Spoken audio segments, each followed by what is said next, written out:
ఒక మనిషి తన విధిని ఎలా మార్చుకోవచ్చో స్వయంగా శివుడే పార్వతీదేవికి ఇలా చెప్పాడు. గుర్తుపెట్టుకోండి, భగవాన్ శివుడు ఒకసారి మాత పార్వతికి మనిషి ఒక రహస్యాన్ని చెప్పాడు. మీరు ఎంత కష్టపడినా విజయం సాధించలేకపోతున్నారా?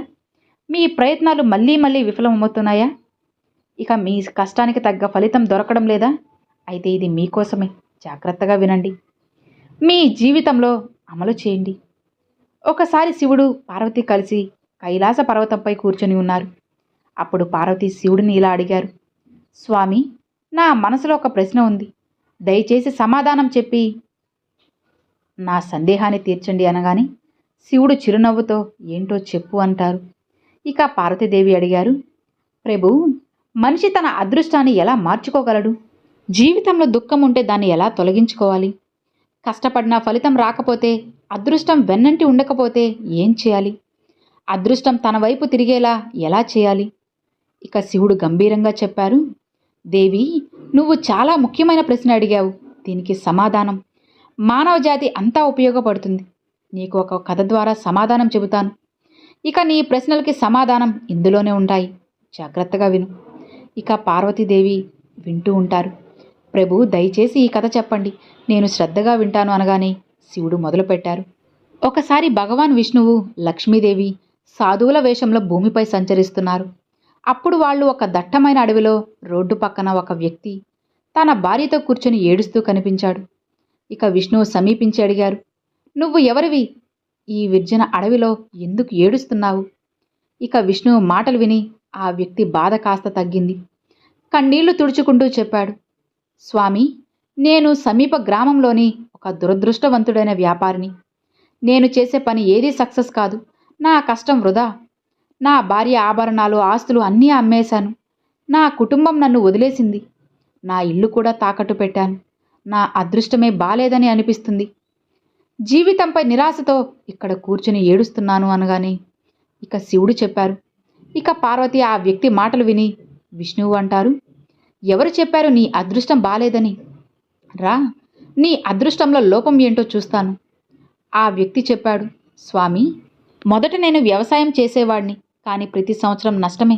ఒకసారి కరువు, ఇంకొకసారి ఎక్కువ వర్షాలతో పంటలు నాశనమయ్యాయి. చివరికి వ్యవసాయం వదిలేసి వ్యాపారం చేయాలనుకున్నాను. కానీ డబ్బులు లేవు. నా భార్య ఆభరణాలు అమ్మి వ్యాపారం మొదలుపెట్టాను. అది కూడా నడవలేదు. మొదట్లో కుటుంబం సాయం చేసింది, కానీ నష్టాలు వస్తూనే ఉన్నాయి. ఒక్కొక్కరు దూరమయ్యారు. ఆ వ్యక్తి కొనసాగించాడు, స్వామి, నేను ఈ పనంతా నా కుటుంబం కోసమే చేశాను. కానీ ఇప్పుడు వాళ్ళు నన్ను చూసి మొహం తిప్పుకుంటారు.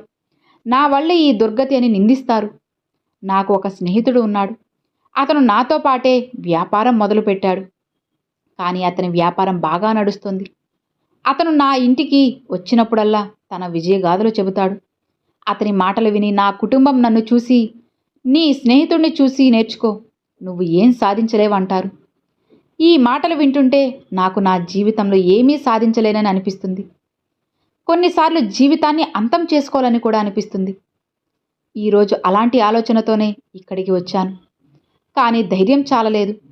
అందుకే నా భార్యతో కలిసి ఇక్కడ కూర్చొని ఏడుస్తున్నాను అనగానే ఇక శివుడు, పార్వతి ఆ వ్యక్తి మాటలు విని విష్ణువు అంటారు, ఇది నీ సమస్య, ఇంకేమైనా చెప్పాలనుకుంటున్నావా? ఆ వ్యక్తి అంటాడు, స్వామి, ఒకవైపు నా పని ఏమీ జరగడం లేదు. మరోవైపు నా స్నేహితుడు నన్ను ఎప్పుడూ చిన్నచూపు చూస్తాడు.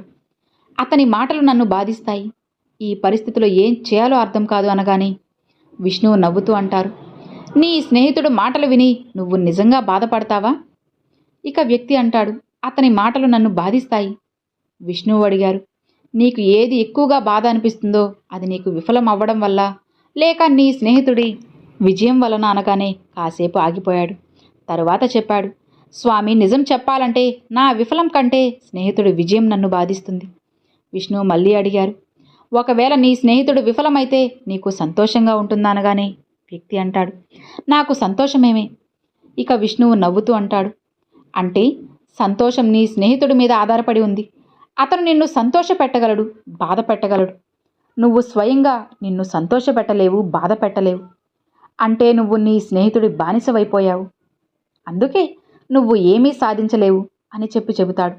ఇక విష్ణువు కాస్త కోపంతో అక్కడి నుండి వెళ్ళిపోయారు. అప్పుడు ఆ వ్యక్తి భయపడి స్వామి విష్ణువు ముందు చేతులు జోడించి నిలబడ్డాడు. స్వామి, దయచేసి వెళ్ళకండి. మీ మాటలు విని నాకు కొంత ఆశ కనిపించింది. ఏం చేయాలో చెప్పండి అని వేడుకుంటాడు. ఇక విష్ణువు చెబుతాడు, నా మాట వింటావా? అయితే నీకు మార్గం చూపిస్తాను. ఎప్పుడైతే మనం బయటి వస్తువులు లేదా వ్యక్తుల మీద ఆశలు పెట్టుకుంటామో మన సంతోషం, బాధ అవి వాటి మీదే ఆధారపడతాయి. అలా చేస్తే మనం బలహీనలం అవుతాం. బదులుగా నీ మీద నువ్వు ఆశలు పెట్టుకో. నీ మీద నమ్మకం ఉంచు. పూర్తి శ్రద్ధ, కష్టంతో నీ పనిలో పడితే విజయం నీ పాదాలను తాకుతుంది. నీ కష్టం, నమ్మకం బలంతోనే మార్చుకో. ఇక విష్ణువు మాటలను కొనసాగిస్తూ ఆ వ్యక్తితో అంటారు, నీ స్నేహితుడు నిన్ను బాధ పెట్టడానికి వస్తాడని నువ్వు అనుకుంటావు. కానీ అతని మాటలను ఆలోచిస్తే అతను తప్పు చెప్పడం లేదు. అతని మాటలు నీకు బాధ కలిగించవచ్చు. కానీ అతను తన అనుభవాలను నీతో పంచుకుంటున్నాడు. నువ్వు అతని మాటలకు ఈర్ష్యపడకుండా కృతజ్ఞత చూపాలి. అతను తన విజయ గాథల ద్వారా నీకు అనుభవాలను నేర్పిస్తున్నాడు. అతని మాటలు శ్రద్ధగా విని నీ జీవితంలో అమలు చేయి. అతని విజయం నిన్ను ప్రేరేపిస్తే, నీ కష్టం కొనసాగిస్తే ఒకరోజు విజయం సాధిస్తావు. ఇప్పుడు నువ్వు దురదృష్టం అనుకుంటున్న ఈ సమయం మారిపోతుంది. నీ మంచి సమయం వచ్చినప్పుడు నీ ఆలోచనలు కూడా మారతాయి. కానీ జాగ్రత్త, నీ మంచి సమయం మొదలైనప్పుడు నీ స్నేహితుడు నీ దగ్గరకు వచ్చి తన విఫల గాథలు చెబుతాడు.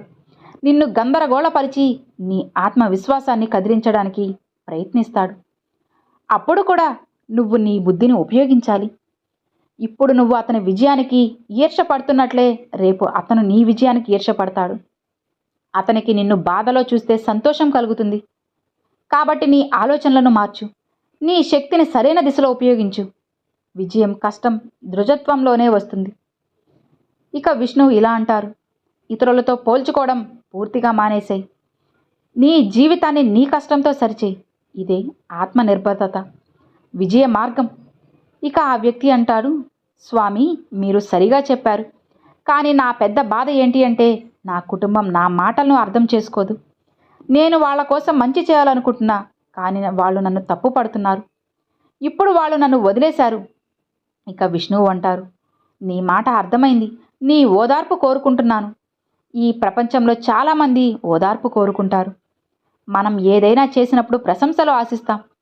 కానీ అలా జరగకపోతే బాధపడతాం. మన స్నేహితులు, కుటుంబం స్వార్థపరులని అనుకుంటాం. కానీ ఆలోచించు, నీవు కుటుంబం కోసం చేస్తున్నావని అనుకుంటావు. కానీ నిజంగా నువ్వు నీ సంతోషం కోసమే చేస్తావు. కుటుంబం కోసం చేయడం అంటే నీ కోసం చేయడమే. ఒకవేళ నువ్వు ఇతరుల కోసం చేస్తున్నావని భావిస్తే ఎప్పుడూ బాధపడతావు. కానీ నువ్వు నీ కోసం, నీ సంతోషం కోసం చేస్తున్నానని భావిస్తే ఎవరి ప్రశంసలు నీకు అవసరం లేదు. ఇతరుల ప్రతిస్పందన నీ ఆత్మవిశ్వాసాన్ని ప్రభావితం చేయదు. ఇదే ఆత్మనిర్భరత మార్గం. ఇక విష్ణువు మాటలు విని ఆ వ్యక్తి కాసేపు మౌనంగా ఆలోచించాడు. విష్ణువు ఆత్మనిర్భరత, ఆత్మవిశ్వాసం గురించి పాఠ్యం చెప్పారు. ఇది ప్రతి మనిషి జీవితంలో అవసరం. ఆ వ్యక్తి అంటారు, స్వామి, మీరు చెప్పింది నిజమే. నా దురదృష్టం నేను ఇతరుల చేతుల్లో పెట్టాను. ఇప్పుడు నా అదృష్టాన్ని నా చేతుల్లోకి తీసుకుంటాను. పూర్తి కష్టంతో నా పనిని మళ్ళీ మొదలు పెడతాను. విజయం సాధించే వరకు నిశ్చలంగా ఉండను. ఇక విష్ణువు ఆ వ్యక్తి మాటలు విని నవ్వి తమ సంచిలో నుండి ఒక చిన్న డబ్బా తీశారు. ఆ డబ్బాను అతనికి ఇస్తూ అంటారు, ఈ డబ్బాను ఎప్పుడూ నీ దగ్గర ఉంచు. ఇందులో గొప్ప రహస్యం దాగి ఉంది. ఇది నిన్ను ఎంత పెద్ద దుఃఖం నుండైనా బయటపడేస్తుంది. కానీ గుర్తించు, ఈ డబ్బాను అప్పుడే తెరవాలి.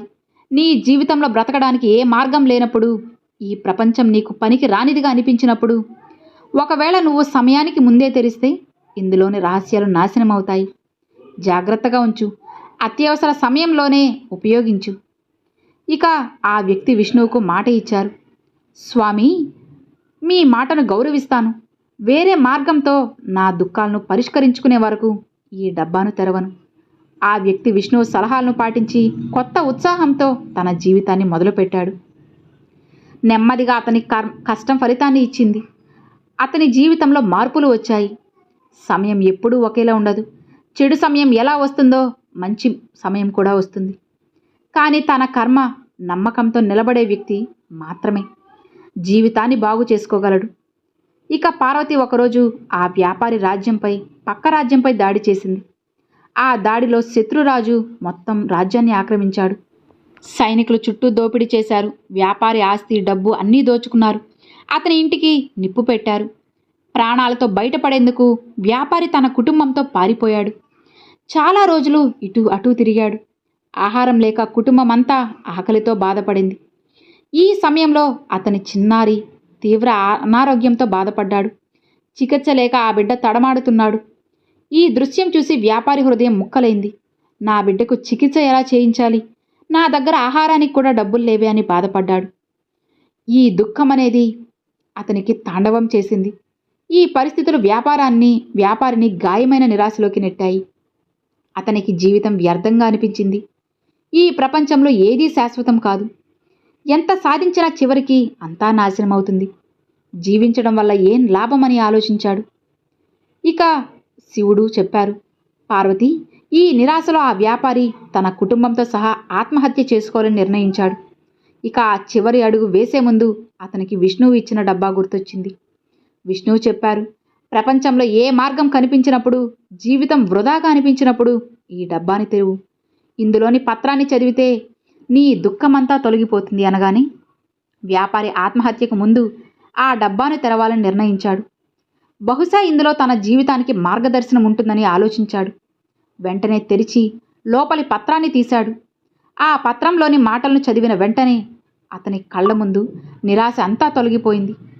ఇక పార్వతి అడిగింది, ప్రభు, అసలు ఆ పత్రంలో ఏం రాసి ఉంది అనగానే ఆ వ్యక్తి ఆలోచనలు ఎలా మారింది అనగానే శివుడు నవ్వుతూ చెప్పారు, ఆ పత్రంలో రాసి ఉంది, ఈ సమయం కూడా గడిచిపోతుంది అని. ఇక పార్వతి ఆశ్చర్యంగా అడిగింది, దీని అర్థం ఏంటి ప్రభు అనగానే శివుడు అంటాడు, జీవితంలో సమయం ఎప్పుడూ ఒకేలా ఉండదు. మంచి రోజులు వస్తే గడిచిపోతాయి, చెడు రోజులు వచ్చినా శాశ్వతం కాదు. సమయం ఎప్పుడూ మారుతూ ఉంటుంది. అందుకే మనిషి ఎప్పుడూ నిరాశ పడకూడదు. ధైర్యం, ఓర్పుతో కష్టపడాలి. కఠినమైన పని నిజమైన శ్రద్ధతో చేసిన కృషి ఎప్పటికీ కూడా వృధా కాదు. చెడు రోజులు ఎంత కష్టంగా ఉన్నా అవి తప్పకుండా ముగుస్తాయి. మనిషి తన కష్టంతో ముందుకు సాగితే విజయం అతని కోసం ఎదురు చూస్తుంది. ఆ వ్యక్తి ఆ పత్రంలోని మాటలు చదివి తన జీవిత సత్యాన్ని అర్థం చేసుకున్నాడు.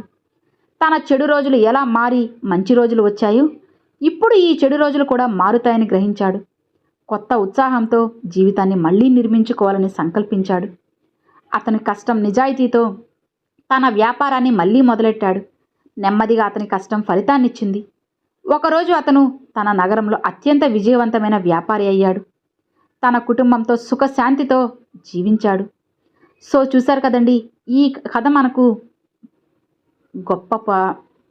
గొప్ప పుణ్యం నేర్పుతుంది. ఎంత కష్టంగా ఉన్నా మనం ఎప్పుడూ ధైర్యం కోల్పోకూడదు. సమయం ఎప్పుడూ ఒకేలా ఉండదు. కష్టం ఎప్పుడూ వృధా కాదు.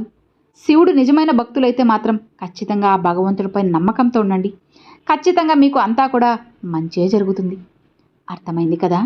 Thanks for watching friends. ఓం నమ శివాయ. శివాయ నమః.